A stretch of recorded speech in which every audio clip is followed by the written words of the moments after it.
Assalamualaikum warahmatullahi wabarakatuh. Hai Sobat Telkom Indonesia, perkenalkan nama saya Ika Amanda Zafira, biasa dipanggil Amanda.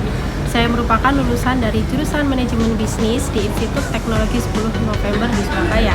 Selama berkuliah, saya juga aktif mengikuti organisasi, salah satunya menjadi bagian Human Capital di Improve, serta terlibat dalam proyek dosen dan menjadikan sebagai tugas akhir saya. Untuk memperkuat minat saya di bidang Human Capital maupun Human Resource, saya mengikuti berbagai program internship, diantaranya melalui pengalaman internship di PT Pelindo Terminal Peti Kemas dan PT PLN. 3 hal yang menggambarkan diri saya yaitu ambisius, bertanggung jawab, dan easy to do. Motivasi aku di Cistar Internship Telkom itu karena aku pengen menambah wawasan dan mengembangkan skill di bidang digital yang terintegrasi dengan praktik dunia kerja nyata, dan yang saya lihat Telkom sebagai perusahaan BUMN digital relevan dengan minat saya. Dengan pengalaman internship saya di PT Pelindo maupun di PT PLN, jadi makin yakin buat ambil role administratif asisten. Komitmen saya penuh, saya siap menjadikan Cistar sebagai prioritas utama, aktif dari awal hingga akhir dan menjalankan semua rangkaian program dengan maksimal dan sepenuh hati. Saya juga siap untuk beradaptasi dengan lingkungan yang baru, terbuka menerima feedback, dan konsisten memberikan kontribusi terbaik untuk tim maupun program di Cistar sendiri. Kesibukan saya saat ini, saya sedang fokus untuk mengupgrade hard skill dan soft skill saya untuk meningkatkan kemampuan saya di bidang human resource maupun human capital. Dan saat ini saya aktif untuk mencari sertifikasi PNSP di bidang human resource maupun human capital, yang dimana untuk menunjang kebutuhan saya di bidang role administratif asisten yang dibutuhkan pada posisi ini. Selain itu, saya tengah mengembangkan skill saya di bidang Excel dengan mengikuti seminar maupun bootcamp. Menurut saya, Excel sangat berperan penting pada role administratif asisten karena kebanyakan administratif asisten menggunakan beberapa rumus yang salah satunya di aplikasi Excel. Menurut saya sendiri, ada beberapa proyek yang paling seru dan paling menarik. Salah satunya yaitu Summer School di Belgia adalah ketika saya membuat prototipe Castranova.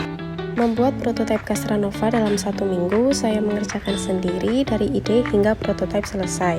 Tantangan besar adalah dari manajemen waktu, keterbatasan sumber daya, perbedaan budaya dan bahasa, serta tekanan deadline. Saya menghadapinya dengan menetapkan prioritas, menggunakan tools efisien, mencari referensi alternatif, dan berkomunikasi secara sederhana. Hasilnya, prototipe selesai tepat waktu, mendapatkan apresiasi, dan dipresentasikan dalam pameran.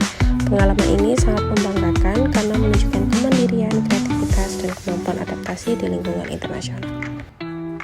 Proyek yang paling menarik bagi saya adalah tugas akhir yang saya lakukan bersama dosen.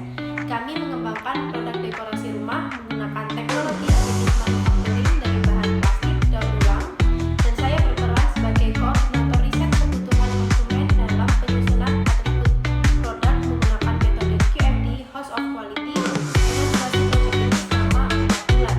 Tantangan utamanya adalah menyatukan unsur estetika dan menyambungkan dalam satu tulisan. Solusi, kami melibatkan pakar dan menggunakan akhir secara langsung untuk validasi atribut produk. Hasil akhir kami berhasil merancang prototipe yang tidak hanya ramah lingkungan, tapi juga menarik secara visual. Saya merasa bangga karena proyek ini menggambarkan nilai-nilai yang saya yakini, yaitu inovasi, keberlanjutan, dan kontribusi sosial. Berikut beberapa tools yang bisa saya gunakan. Yang pertama ada Word atau Google Docs dengan skala 10/10 yang biasanya saya gunakan untuk pembuatan laporan, pembuatan dokumen, maupun pembuatan artikel. Yang kedua ada PowerPoint dan Canva dengan skala 9/10 yang biasanya saya gunakan untuk pembuatan infografis seperti pembuatan presentasi maupun pembuatan brosur. Yang ketiga ada Excel dan Google Sheet dengan skala 8,5/10 yang biasanya saya gunakan untuk pengolahan data menggunakan rumus seperti sum, if, pivot, maupun VLOOKUP. Yang keempat ada CapCut dan Google Drive. Untuk CapCut sendiri saya gunakan untuk mengediting video. Untuk Google Drive sendiri di dalamnya ada Google Spreadsheet, Google Formulir, dan Google Docs yang biasanya digunakan untuk kebutuhan di perusahaan.